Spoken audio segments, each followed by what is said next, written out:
I really wish that I had trusted my experience a lot more. Because even though I didn't have experience very specific to healthcare, and I am very glad that I sought out others who had the experience so that way I could learn. That part I would absolutely keep. But I did come in with experience of really understanding people, really having built out experiences for people. And I had worked with other folks. I had been a manager. I really did have a good gut on quite a few things that weren't specific to healthcare. And so if I could go back, I would have trusted in that gut a lot more. I would have trusted in my experience that I brought to the table a lot more and said that it was valuable in healthcare from the beginning instead of now I see how valuable it is when I speak up, and I have had that part. And one thing that I feel like I've done really well, I really do think that I have been a sponge. I have been someone who has been a lifelong learner and still brings that into. This is Inspiring Women. And today I'm talking to Jessica McGlory, and she is the CEO and founder of a new business called Guaranteed, which is in the hospice space. And Jessica, thank you so much for being on Inspiring Women. Thank you so much for having me.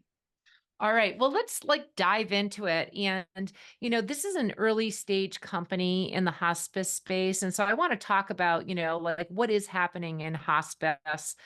But before we even get there, Jessica, maybe you could give us a little bit of the background about you and then what brought you to starting a company. Oh, definitely. Well, it's again really a pleasure to be here. For me, my journey into getting into the hospice space or even healthcare in general came from personal experience. I tell people all the time there is a 0% chance this company would have ever been started, at least by me, if I hadn't had the personal experience with my dad going into hospice. I was working at direct-to-consumer brands, tech companies, usually in the first 10 employees, helping founders achieve their dreams and having a really wonderful time doing it. However, I got a phone call one day that my dad had had a double heart attack and I needed to rush to get to him in Chicago where he had lived at the time. When I did just that, unfortunately, he pretty rapidly declined and he had to go into something called hospice care. I had never Mhm. heard of it before, but overnight, I became his main caregiver. He also decided to make me his healthcare proxy and power of attorney. Mhm. I wish I could say that we had talked about end of life before he had entered into it himself, but we really hadn't. Like many Americans, we kind of avoided the conversation. That paired with the fact that he was also quite young, he was only 66. It Mhm. really was something that just did not come up. But all of a sudden, I was responsible for very big decisions and without much support from the hospice agency that we had selected. That really left a lasting impression for me, but I didn't talk about it or touch it for 2 years, even people closest in my life. I would not speak about my dad's death, but for some reason, on the 2-year anniversary of his death, I started thinking about it and every single thing that happened during that process, and decided to take my background, which primarily had focused on consumer experiences, as well as being hyper-centric on how technology could really help for a better consumer experience. Found some folks who had the hospice, healthcare, and clinical background who were crazy enough to join me, and that is how we got Guaranteed. So let's maybe so first of all, let's sort of go back a little bit, Jessica, and that is such a big event in your life, obviously, and I'm so sorry that you had to go through that and lose your father at that age. I mean, that's a big and terrible experience and life-changing in many ways.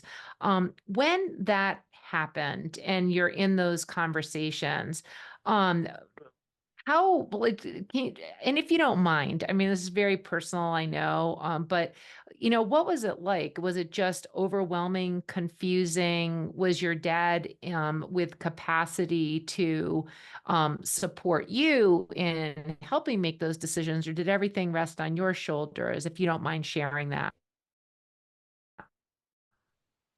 No, absolutely. During that time, my dad would have certain days where he was coherent, was able to really speak, and then other days where he really was not able to say anything. He was Mhm. completely drained of any and all energy, very confused. So it depended on the day, but when you're in end of life and you need healthcare, you can't really wait for the day when the person is able to really speak coherently. Sometimes decisions have to Right. be made right in that moment.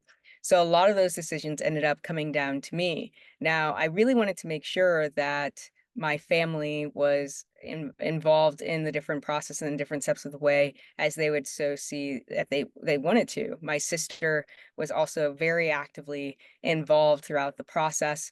He was one of 9, so all of his Wow. siblings are still alive and are still alive to this day, and so there were tons of different points of view coming through, but he, like many, really were trying his focus was how to reconcile that his life was about to end, Yep. and that in and of itself is quite a big sort of, time that you need to spend from your mindset. And so my goal was that he did not have to think a lot about those different decisions that were more about the end of life healthcare and be able to focus on, well, what did he want to be able to say to his siblings? Yep. What time did he want to spend with me and with my siblings? And what did that look like? So that became a lot more of those different conversations. Now, the hospice agency that we had selected, really, I know now, likely should have done a lot more in terms of being able to help guide us through things of like, this is how you disperse this medicine.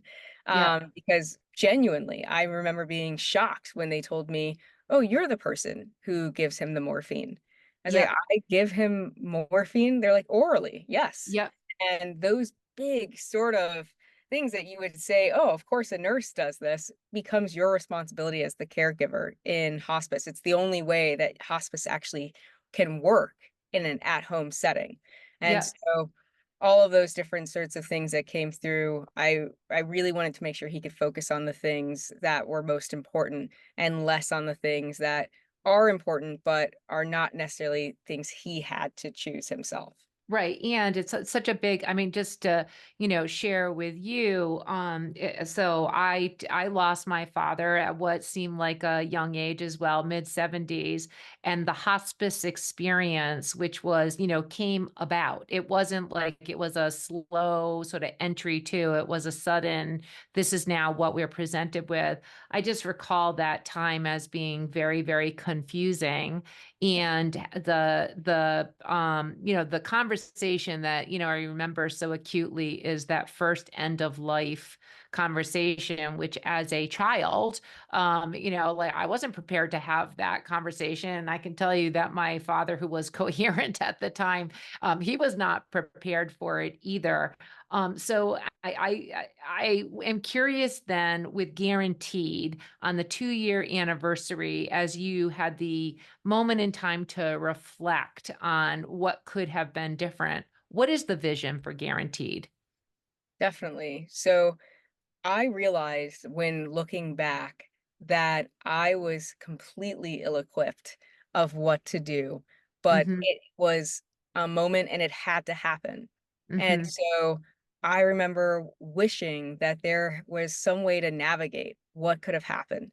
And I was remember really wishing that there was a way for the family to be able to be better updated as to what was kind of going on instead of me having to call all these different individuals and kind of doing all those things. And I definitely wished that even though I felt like the nursing staff was unbelievably, kind and really did want to be there, it was so evident that they were running around and they had to get to the next patient. Like it was Mhm. so clear that they had so much burden on themselves. It was just not possible for them to give the level of support and care that they likely wanted to. And so when Mhm. I did that reflection, I realized, okay, I have to believe there is a way to be able to provide what is an incredible benefit. I mean, when you really think about it, in end of life, to be able to help relieve pain and to help increase comfort is an incredible, incredible sort of Yep. service that we have. And that's covered for the vast majority of Americans. It's a very rare sort of thing in healthcare. Mhm.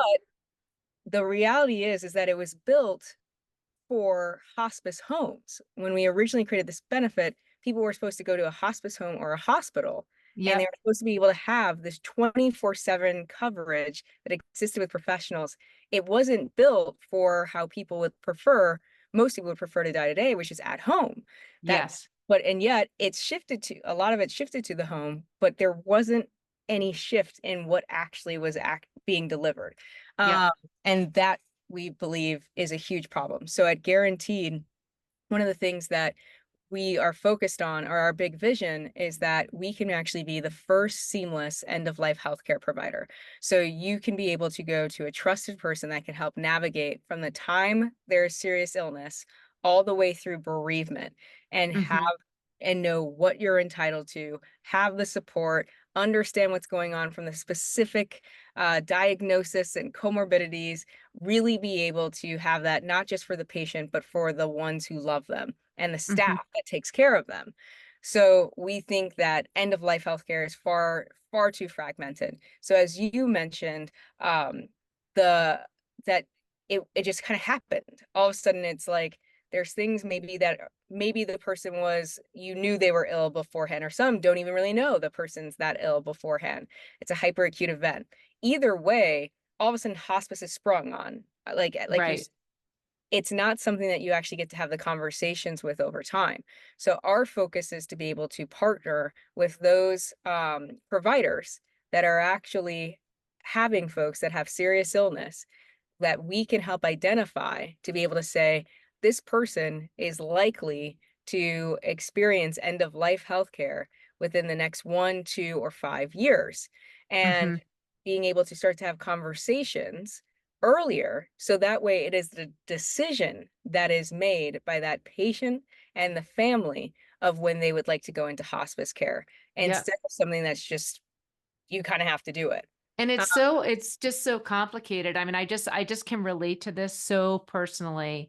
And just from my own personal experience, being in a hospital with a loved one. I mean, trying to process information in that moment when you're so overwhelmed with the inevitable what's in front of you at the same time. And I'm emotional even talking about it, but the kindest conversations that were had were the ones which were, this is what's going to happen now, and just and almost sort of, but then you were on, I felt very much, I had a family support system around me there, but it's like how to navigate it, it was challenging. And then another thing that you said that really speaks to me is the most people, if it is end of life, they want to be at home.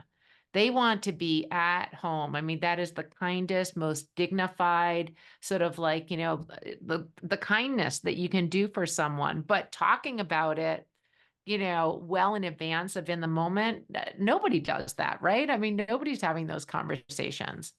Exactly. It's exceedingly rare, particularly in the US context, to have those conversations. It's not even really a part of the culture.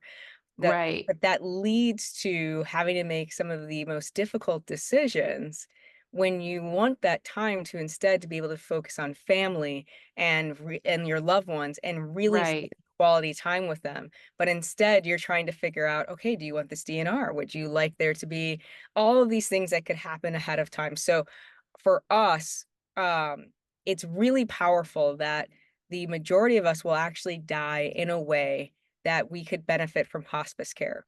Of Yep, course, there is a lot of fixation on, I could get in a car accident and be gone tomorrow. And that's absolutely something that could happen. But in right. reality, the vast majority of us will not die in that way. We will Mhm. die in a way that will progress over time, and Yep, that really can be able to have more of a say in how it goes. And for that lack of voice, it's something that at Guaranteed, we're really dedicated to shifting. We know it's uncomfortable conversations. We know people don't like to think about it or talk about it, but it's the best time to do it when you don't really need to think about or talk about it.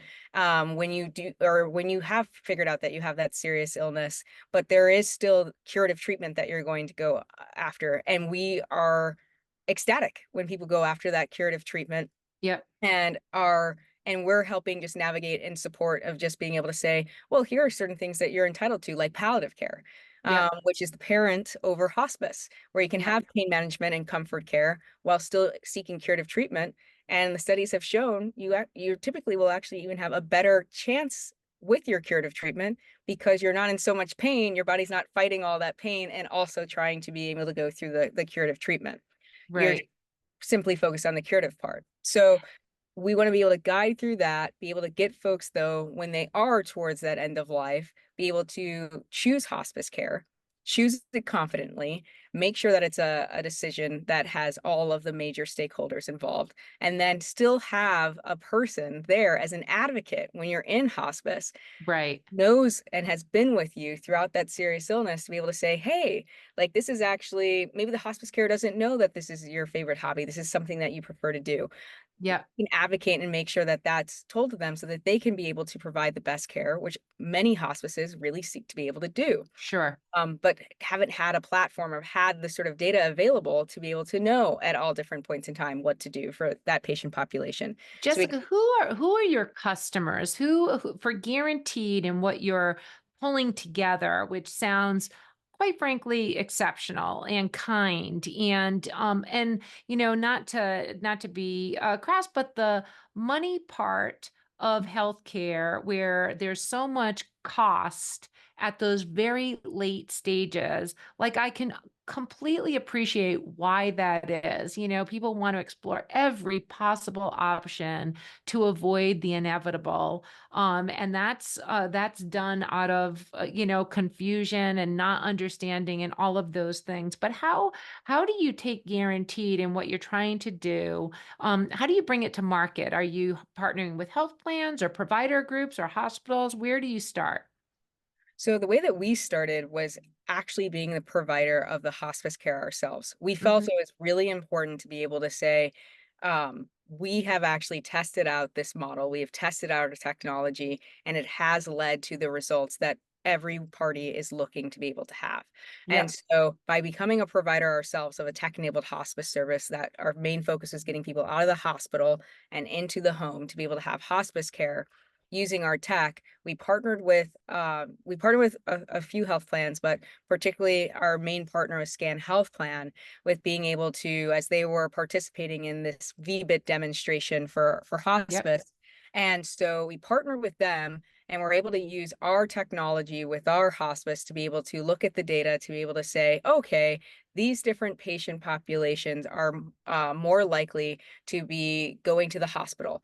They might be more likely to do other sort of risk events that increase total cost of care and also decrease their experience in Yep. hospice care.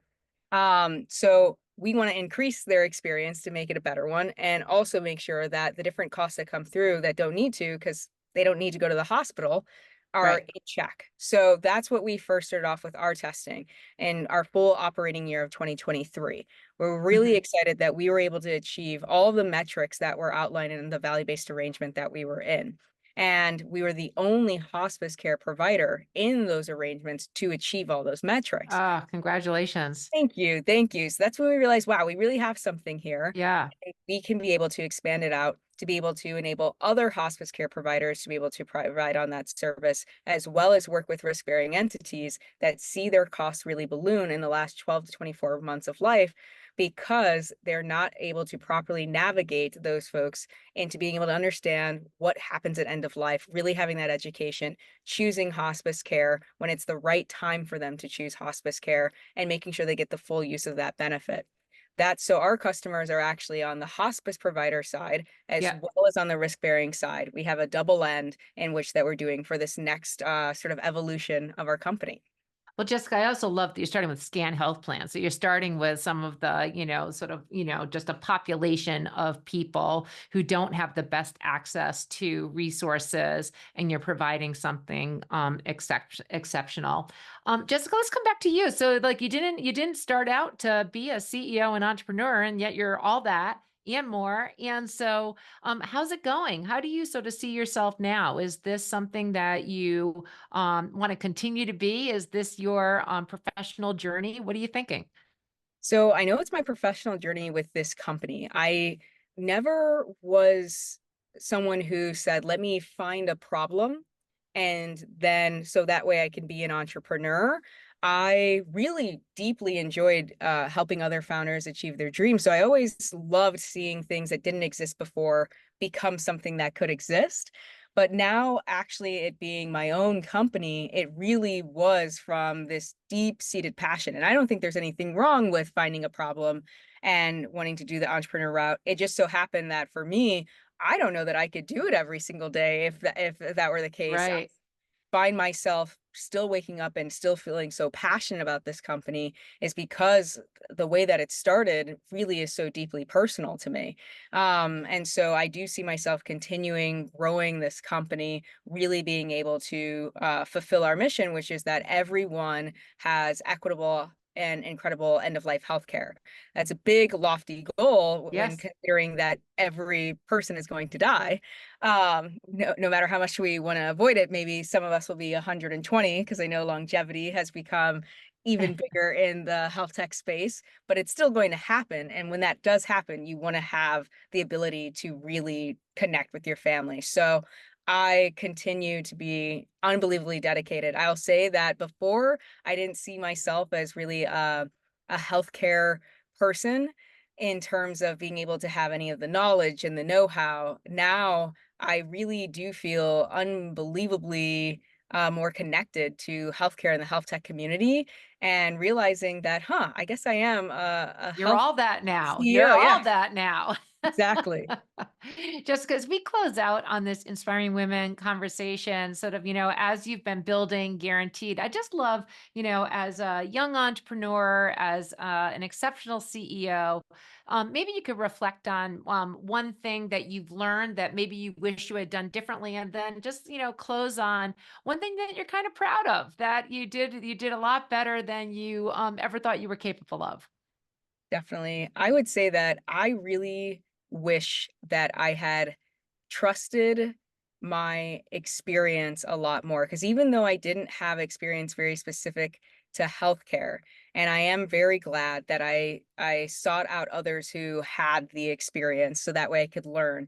That part I would absolutely keep, but I did come in with experience of really understanding people, really having built out experiences for people.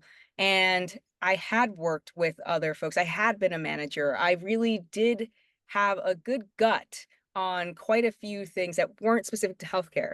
And so if I could go back, I would have trusted in that gut a lot more. I would have trusted in my experience that I brought to the table a lot more and said that it was valuable in healthcare from the beginning, instead of now I see how valuable it is when I speak up, and I have had that part. And one thing that I feel like I've done really well, I really do think that I have been a sponge. I have been someone who has been a lifelong learner and still brings that into this every day. I don't come in thinking that I know better than people who've been working in this space for 30 years. I come in thinking that they have unbelievable sorts of knowledge base that I want to be able to learn and absorb. And perhaps I'm coming in with a different angle that, when paired together, could be something unbelievably meaningful. So I am very proud that I've been able to stick with that sort of attitude and that sort of approach. I think it's really let Guaranteed have even better opportunities for growth of what we're seeking to do here, because people know we're coming in to partner and not coming into just thinking that we know better than everyone else. Well, it sounds like you're having great early success, and I'm going to look forward to seeing where you take Guaranteed. This has been an exceptional, inspiring women conversation. I've been speaking with Jessica McGlory, who is the CEO and founder of Guaranteed. And Jessica, thank you so much. Thank you so much, Lori, for having me on. I appreciate it. This has been an episode of Inspiring Women with Laurie McGraw. Please subscribe, rate, and review. We are produced at Executive Podcast Solutions. More episodes can be found on inspiringwomen.show. I am Laurie McGraw, and thank you for listening.